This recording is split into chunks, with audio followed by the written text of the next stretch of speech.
I'm gonna All right, here we go. Hey, welcome back, guys. This is Chiropractic Older Guys meeting today. I'm Brad Robinson. With us is Dr. Mike Martin and Dr. Terrence McCullough. Welcome to the internet world. Today we're going to talk about being stuck and how to get unstuck. Yeah, it sounds Well, like a good idea. that's a common issue, isn't it? Terrence, you want to lead off with where you started with the conversation? Well, for myself, I think, right now, Brad and I were talking, like, just, feeling like I have so much to share and give and do that you hit a wall of how do you get it there? You get partially there and can't finish it. I think I should drive it back to Yeah, uh, practice, right? That what did we do back in those times? And I uh, was just starting to share that when I was full time in practice, that I allowed myself a certain amount of time for whatever we call it, a pity party, or yeah, uh, and that always really helped me uh, to say, all right, I'll give myself 20 minutes to bitch and moan to myself, or stinking thinking, negative talk, all those sorts of things. But then let's get back to work. And the tools that I would use to get back to work always were affirmations, prayer, meditation. But I always say that, and I think both of you would say it, the simplest thing is probably some sort of physical activity, yeah. often to get yourself out. And um, that's the shortest path, because then you can stack it or combine it. And if you take the time to, well, as I'm sure both of you did, have, if you're on your treadmill or you're in your workout space and you have your affirmations on the wall, that while you're training hard, you're affirming and using that moment to improve your self-talk, in a way to talk yourself out of it. That combination of physical and mental. And then if, to me, the real trick at that time was to get breathless, so that all you can think about is getting your next breath in. And if Right. the words in front of you are positive affirmations, and that's what you see, even if you can't say them, you see them, and or uh, positive.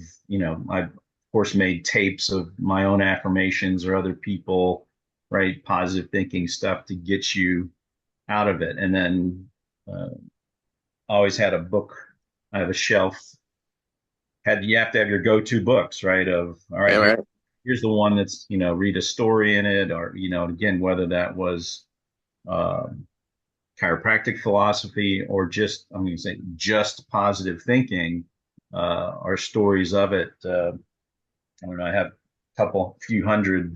Norman Vincent Peale, he put out a pamphlet every uh, every month, maybe, whatever, but it would have a story. Always had a story of, generally, Right. somebody overcoming, right? That was always it. Here's what happened, knocked them down. Here's what they did to come back, and how they used uh, prayer and meditation, affirmation to come through that. So I'm talking to Yeah. myself at the same time. Those are the tools I will use to get myself out of my own mental noise. Well, Also, just it, finishing something, right? Make a list, as the other, right. make a list, write it out, and do something. Put a line through it. Work out, put a line through it. Uh, Yeah. Walk the dog. I mean, you got to build some momentum with some small things before you get to uh, come up with your marketing plan for the next 12 months, whatever that might take. Yeah. Make sure you mark some things off that take 30 seconds. Take the trash out, run a mile, whatever it might be. I'm sorry. Go ahead. Well, no, I'm thinking as you're talking, I mean, everything that you talked about, I've done. With the exception of the other thing that I would do is I always had that person, right? That I could go to and say, and part of my language, I could go to him and say, look, my head's a little fucked up, you know? Um, and then talk it through. And it was generally a different person for whatever was ailing me, you know. If it was office stuff, I had a guy to call. If it was, wife stuff, I had a guy to call. whatever it was, right? Right. Um, but if I'm being honest, you two guys know that we're fixers. So I generally, like you, Terrence, I'd make a lift. I'd go for a run. I know with me is if I tore my body down, then my thinking got better, right? Mhm. So I'd go for a really long run and just, to the point of wanting to quit. And then all of a sudden things got clear, right? Right. It's the same thing in the evening, when I'm sleeping, and I wake up because something's on my mind. It seemed like when the sunlight came up, all those, the bats fly away, right? And everything gets clear again. But I can say the majority of the time, if I was in a down time, it's because I don't know. I hate to use the word procrastinating because that's, but it fits. It seemed like the clarity came in doing the work that I was avoiding. Does that make sense? Sure. Absolutely. Yeah. Eat the And, frog, right? yeah. And most of the time I knew what it was, right? I knew what it was. Sometimes I didn't and had to talk it out. But and in the office, I literally could go to the team and say, "Hey, look, you got to pick me up today, you know? I'm not feeling it today. I'd like to go home, so you guys got to pick me up and I'll just do my job and you guys pick me up." And that seemed to work with a good team, you know?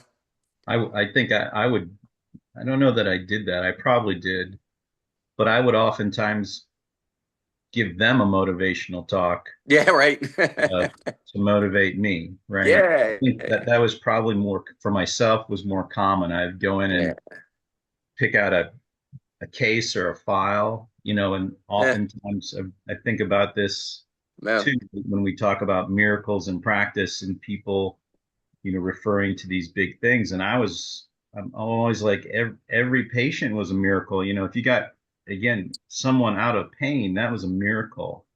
Uh, Someone brought their kid in just for regular adjustments, a miracle. And I would try to point that out every day to the staff, like nobody else is trying to do what we're doing. And, Hmm. so same thing, like we talk about like the healthcare class or your Monday night Yeah. or whatever Yeah. time, that was for me. That Yeah. was for me to share something and Hmm. make sure I was rooted. Hmm.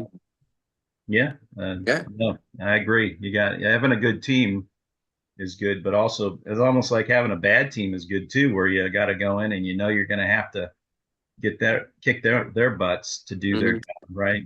Yeah. That's good. Yeah. On occasion, I would call that one, Eeyore, down in the dumps person, because I knew that no matter how bad I felt that day, they were feeling worse. Sure, I get it. Yeah, of course. And then you can pick them up, you pick yourselves up, right? I know that sounds terrible, but it is the true. It is true. Kind of funny that we're even having this conversation. We have three of the highest producing chiropractors in the country, if not the world. And here we're talking about getting stuck, which Yeah. just proves that we're all humans. And Yeah. we have to, and two things came to my mind when we started this discussion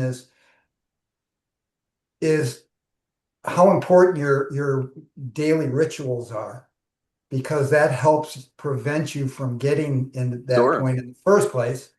And you can lean on them if in the times that you do get stuck. And the other thing that came to mind is what's your mission statement? What's your vision statement? And you refer back to those and that's how you remotivate yourself to get through that. And the Yeah. third thing is that and try to spend instead of spending hours on this on whatever you're doing, just spend 10 minutes, 15 minutes, 20 minutes. You can put 20 minutes into it and then eventually you work your way through that mental malaise as we talked about. Yeah. Don't you find though that the maturation process is such that I wouldn't recognize this my first 3 years in practice. Absolutely not. I'd have gone down a tunnel, a dark road, would have taken me a while, numbers would have dropped, whatever. But now I notice it, I see it for what it is most of the time pretty quickly. and self-correct. I will tell you, and this is probably where we should go, that not being in the practice, it's different. That maturation process isn't the same. Well, you know what? You think it's not the same, right? And then you go for a run and you feel better, right? Or you read something or you write something and then you do feel better. But I think the things that trigger me now certainly are different, right? It's not a lack of new patients. It's not somebody that quit. It's not a teammate that's being a jerk. There are other things that kick me off now, whatever they are. Um, I guess if I had to identify one, um, yeah, it's probably lack of training, right? It's lack of the discipline that I had before. Seems like that now that I have more time, I'm less disciplined, right? When Sure. I had less time, uh, you know, I was right on top of it. I didn't have any choice to be. If you want something done, give it to a busy man. Right now, I'm Yeah. not as busy as I was, so you know, Well, um, I mean, I tell my son, my nephew, your son, Brad, is that just be happy where you're at. I said, ooh, that 30 to 50, you should just be butt ass busy, yeah, man, love every minute of it, and keep taking more things on, right? Keep, yeah, you know, yeah, physically, mentally, spiritually, family, that sort of stuff, because it's an exciting time.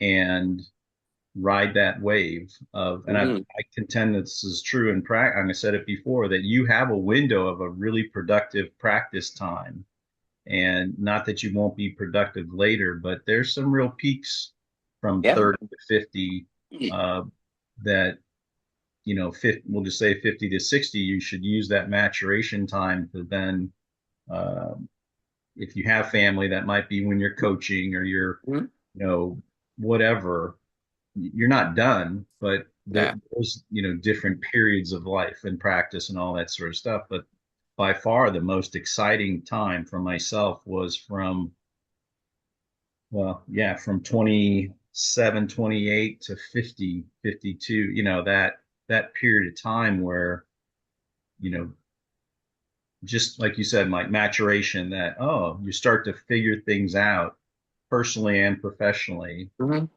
a lot of aha moments, a lot of victories, a lot of, I don't want to say defeats, challenges, right? All those sorts of things you overcome.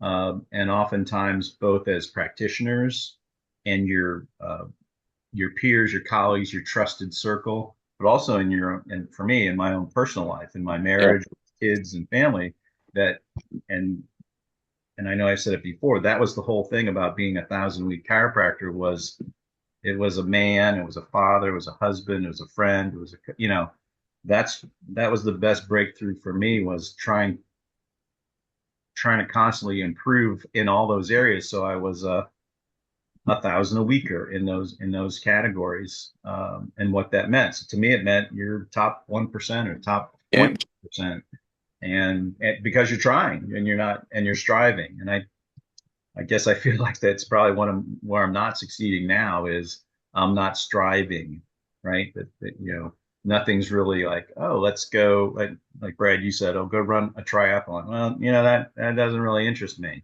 I'm yeah, right, not, and not that it shouldn't interest, or nothing's grabs hold of me the same. yeah, And yeah. No, I get it. I hear you. yeah, conversely, like we've talked about, I'm disappointed that I got two other guys that have an interest in talking about chiropractic like we do.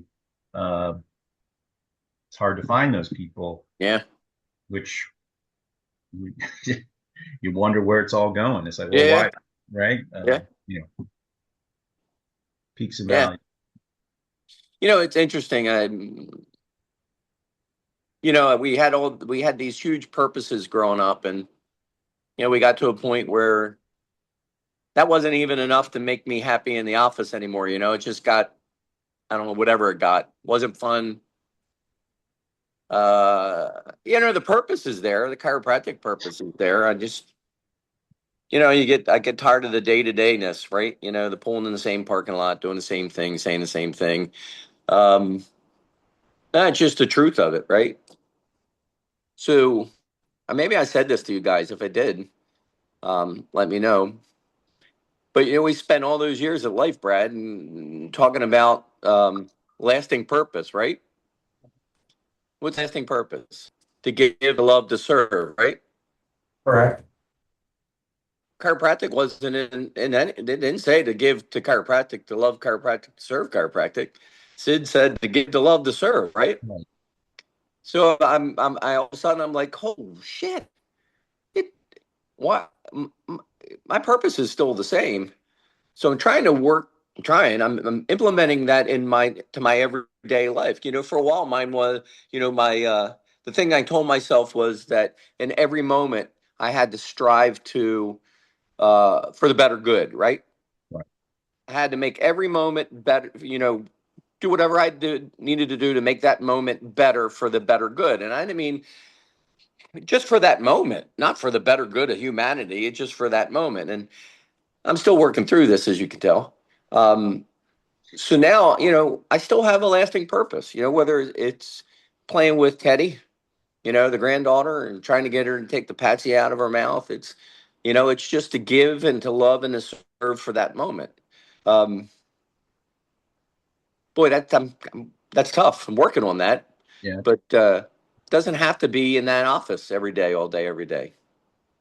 It's interesting. We spend so much time in our careers making sure that we were reminding ourselves of things we're grateful for. And I think that's one thing that we get away from is that gratitude for what the universe has brought us. We've been very, very fortunate in our lives. I wouldn't say lucky, but fortunate that we associated with the people that we did. We read the books that we did. We got coached the way that we did. And that created this life for us, and it doesn't have to end. I think that's Right. why we got to go back to our fundamentals of what builds us physically, spiritually, mentally, chiropractically, family wise every day. Yeah. And when you get that's where discipline equals freedom. So if you're disciplined in those things, and it shifts, obviously, we're not in the office like we used to be, but that doesn't mean we can't have the same lasting purpose, so as you say, Yeah. and Yep. on an everyday basis. There's no reason we can't do that. Just got to do it. The motivation behind that training has to be different now, doesn't it? Right. The Yeah. motivation behind that discipline has to be different, right? And what is that? What does that look like? Well, I don't know. I'm gonna have to journal about that. You know, I think part of the motivation is, 64. We're all older, so uh, part of the I'm motivation 69, dude. is longevity, right? It's Yeah. endurance. Uh, yeah, yeah, yeah. Well, that's what I'll be writing about in the morning. We teach best what we need to learn the most. Yes, yes, Right. yeah, No, that's true. No, I yeah, mean, you like to continue to share it, right? Like you said, yeah. with the grandkids, And the kids. I and think the my kids. Yeah. Yeah, I tell you, I don't know what's happened. Maybe it's the mid 30s. Hannah's getting a little bit older, but um, yeah, she's starting her eyes are opening a little bit. Are always open. She's looking at things differently, right? So our conversations are different. She's 34, pushing 35. Kids are her own. So she's opening up a little bit. She's thinking differently. Um, yeah, Dad's more of a peer conversation now than it was even a year Right. ago. So that's cool. Um, yeah, yeah, got me thinking. Yeah. Girls are different than boys. Oh That's all. boy, yeah, Luke's 30, whatever Luke is, 31, 32. I don't know what he is. Yeah, I don't know what he's. You would think I could get in his mind a little bit better, but not yet. Right. So Well, boys, Rebecca and I were just talking about this. Here's something you can journal about. I said I missed my dad and my mom, but also my aunt who passed away, my dad's sister, and uh, but I said I have so many questions that I didn't ask, yeah, right. uh, and like I don't know a lot about my grandfather, who was the chiropractor. my aunt probably told me more about him than my dad ever did. Yeah, Uh, well, mine, yeah, uh, I don't know. I'm going to see one of my aunts, my my mom's side, but I'm going to even have to ask. I have two aunts left on that side of me. Like, did you guys ever go see my dad? yeah, right. Do you remember because both grandparents built our home and office, my dad's office. Like, why did they move? Because when they moved, it was across the river. This was a big deal, right? To leave the city to go to the country, when I was 4. Like, how did that go? What do you Yeah, remember? yeah, Because anyway, my question, I was like, I got to think of the questions I would ask, and also like put that in a book or a booklet for my own yeah, kids. You should ask me these questions because yeah, if you yeah. don't, all this is going to go away. It's gonna go away, right? And uh, yeah, I'm disappointed in myself as much as I talked to my dad, and Yeah, uh, you did. I talked to my father a lot and my mom, that I didn't get these answers. I mean, I know the funny stories about my dad growing up and things about my grandfather, how successful he was, the type, what he did, um, and how strong a personality he was. But yeah, there's more. Like I Mhm. should ask my grandmother who lived to 101. Like, she was with him the whole way, right? She married him at 19 when right when he was in chiropractic school and Yeah. getting started, all that stuff. It's like, well, hello, what happened? What's interesting is I think about this a lot, right? Because like you, everybody's gone except for I have an aunt in her late 80s. I have an aunt that's 94, an uncle that's 92, and they'll all be here August 1st. We're having a little family reunion, and I thought about giving them a microphone, because probably be 60, 70, who knows how many people were coming. I thought about giving them a microphone and saying, you know, doing like a little interview, right? Yep. Or And it letting them might even go. be better, Mike, it might even be better if you just do it one-on-one with them and tape and videotape it. Well, I would do that. Yeah, yeah, I yeah. was gonna say, instead of putting them on the spot in front of 60 people. Yeah. Well, you got to know these two ants, man. I'm gonna have to cut them off. They'll talk for hours. It's Patsy's sisters. Ah, Okay. So, yeah, one's 94, pushing 95. Um, they're a little outspoken and dramatic. So sometimes I wonder if I'm going to get the real stories. Right. But at least somewhere in there, I'll get something, right? But what I was thinking when you were talking, Terrence, is that when my dad was alive, I wasn't interested in talking to him about his upbringing. Which you think back and maybe it just wasn't. We had other things to talk about, whether it was sports or whatever. And it wasn't until I got older where I thought, you know what, I missed that opportunity. But Yeah. I don't know that it was an opportunity because I didn't even think to ask, right? Yeah. I mean, So I did ask a lot of questions, did but you? I'm like, there's a lot of them I Yeah, didn't ask enough. Right. yeah. Uh, and you guys said it earlier about our own kids, that Brad, about lucky. I was like, my own kids think I was just lucky. Like, I say this, that you were just lucky. And I'm like, okay, or what I always say, oh, it's just Dr. T. Yeah, That's not real. That's, yeah, yeah. I it's know. always it's an exception to every rule. I And Brad's. I know Brad's heard that about himself. I've heard it about myself. yeah, Oh well, he's just that's just yep. Brad. And I've said to them, do you not think we didn't go through stuff that we Mhm. didn't, and it's kind of that opening, like, would you like to hear more? And Yeah, right, right. they don't ever follow up like, No, well, no. what's, you guys know this as conversationalists, but my wife is great at this. You don't talk about yourself. Whatever anybody says, say, tell me more. Yeah. Don't have, don't ever bring it back to yourself.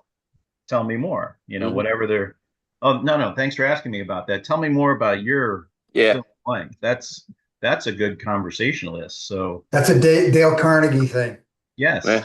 Yeah, Yes. you keep asking questions about the other person and they don't know anything about you. And you Yeah. walk away from that conversation, they're going, that guy's a great conversationalist Right. because he kept asking about me. You. Yes. What a great Exactly. guy. Yep. Yeah, That's you what we get did in them. practice all day long, right? Yeah, you get them to talk about the thing they want to talk about most, themselves. Themselves. Yep. Right. Right. Yep. Definitely. I think with our kids though, we need to reverse that. I think I need to actually talk to them more about their grandfather and grandmother, at least, what I know, you know, Yes. and my life. Sounds like My another kid, book, Mike. yeah. I don't know if I'm into that yet, maybe some point. Well, and that's the thing. Years ago, Sam gave me a little book that he bought at a Hallmark store, and it's the story of Dad. And you actually fill it out for them Parents because gave they me one want of to know those. about you. I, And it's I still got sitting on my shelf. I got like 10 of them my kids have given me. Yeah. Now grandfather ones now. Yeah. Yeah. Did you fill them Terrence out? Did gave you me write it? one. Yep. Yeah. The book that Terrence gave me to do to fill out like that was the final push over the hump to write that little book that I wrote. That final little push. That I was was, like, shit, I do have some things to get out yes, there. you do. Hmm.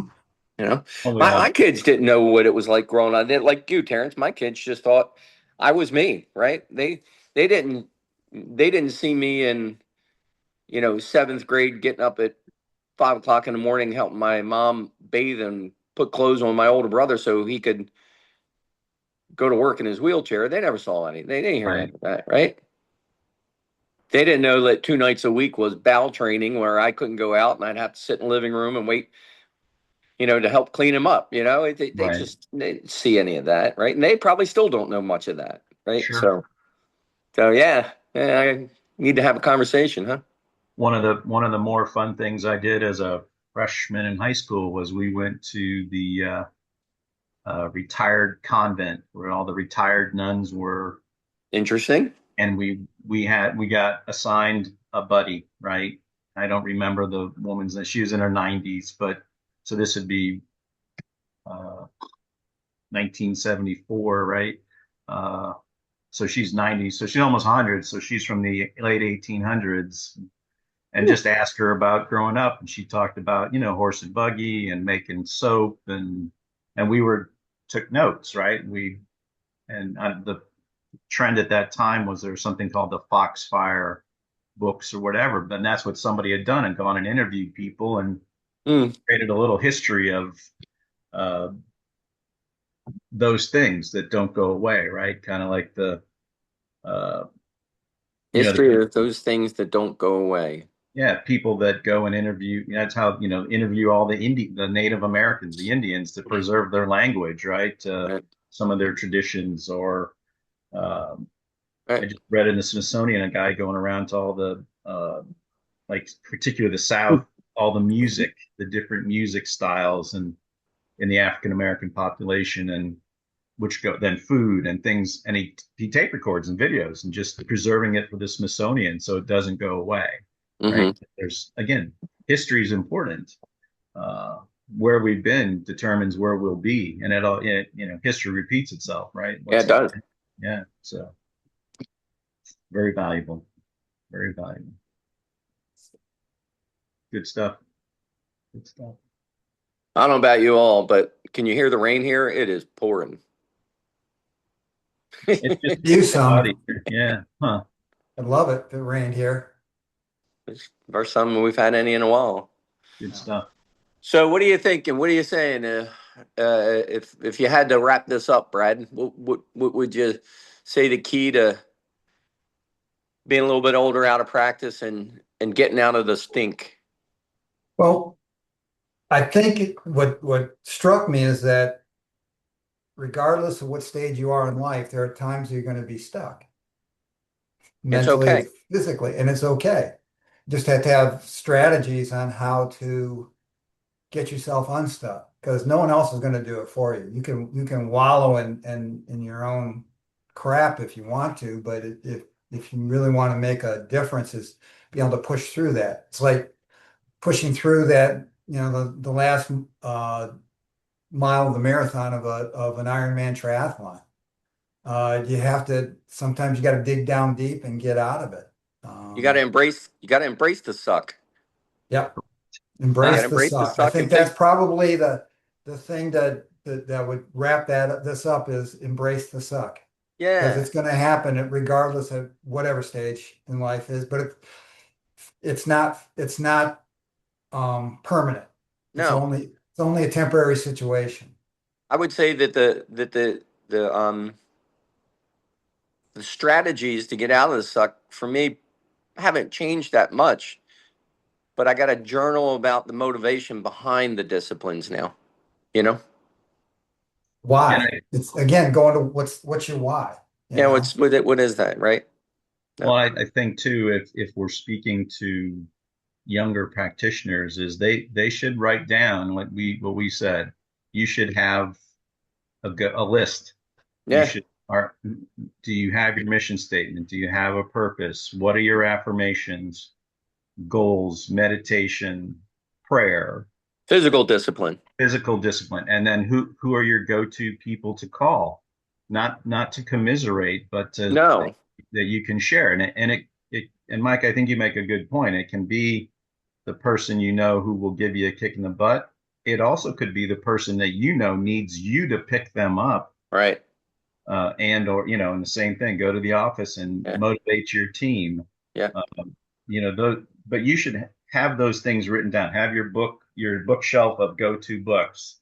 Uh, I used to You, go to you, church. I would go sit in the back of church, and yeah. I'd like there's two churches on the way to work. I'd go sit in the back of the church, and interestingly enough, in the back was next to two statues, which is funny. Saint Arthur and Saint Teresa were right next to each other. That's my mom and dad's names. Ah. And then Wow. over to the side was Saint Patrick, which is my middle name. So I would just sit back there and either soak it up and Yeah. sometimes, pray for strength Yep. and sometimes prayers of gratitude, right? Yep. Those Yep. sort of things. But the bigger point, you got to have a toolbox You do. You have to have the toolbox. and you should have it written. And I think the mistake people make is not, you have it written down. Yeah. Same You. thing. You might have to check them off and you might have Yep. to get to number 12 before you start to feel better, right? Right. But Correct. No, I agree. I agree. You're not gonna go watch a road race to get your spirituality right, right? You're not gonna go sit in the back of right. the church because you're 15 pounds overweight. You have to have different mentor people and places for the different spokes in your wheel, right? Yeah, So absolutely. very good. Cool. Good stuff. All right, gents. Very good. Well, go I forth and appreciate get in you. that rain. Yeah. Maybe I'll get some more cucumbers. There you go. I appreciate you guys. Thank you. I do too. Gratitude. Love you What do we guys. got? If we look out into the future, Look into the future. our next program. Let me see. You tell me. My calendar is Tuesday wise. What are you looking at? Yee. I actually, every Tuesday I have through August is open right now, except the 25th. And Actually, no, that's okay too. I think the yeah, 11th will work. What's the that? what? I think the 11th. Okay. It might work for me. It might not because I'm 18th. flying. The 18th will work definitely. All right, let's do the 18th. All right. That'll work for All right, me. man. Cool. Okay, guys. All All right, right, buddies. we'll be in touch. All All right. right. Love Thanks. y'all. Topics Love Have you, buddies. fun. Love you guys. Have a great All right. day. Bye-bye.